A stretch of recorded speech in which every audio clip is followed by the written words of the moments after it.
Hello friends. Another subject in business law that I will teach is corporate finance 2.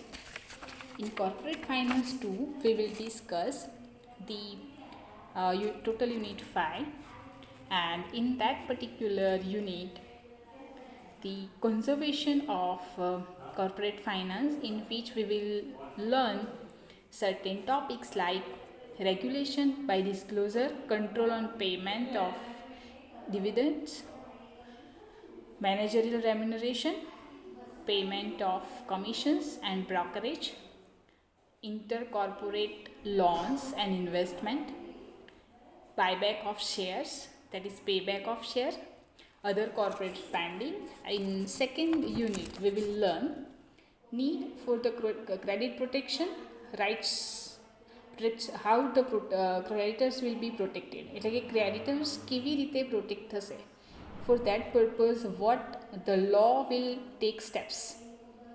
Other thing that is right in making company decisions, affecting creditor interest, creditors self protection, that is incorporation of favorable terms in lending contracts, right to nominate directors, control over corporate spending, and protection of investors.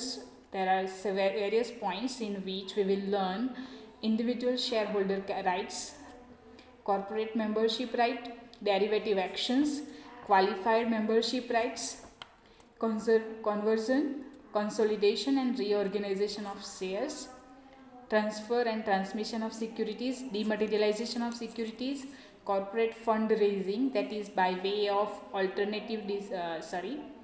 American depository receipt, global depository receipts and Indian depository receipts, public finance institutions like IDBI, ICICI, IFC, SFC, mutual fund and other collective investment, foreign direct investment,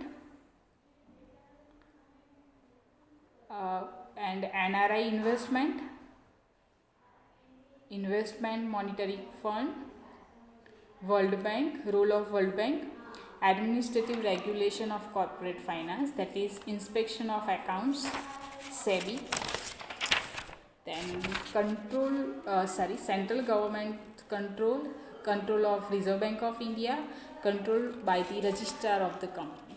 So mostly these topics will be covered in the Companies Act and various books on corporate finance that is available in the library.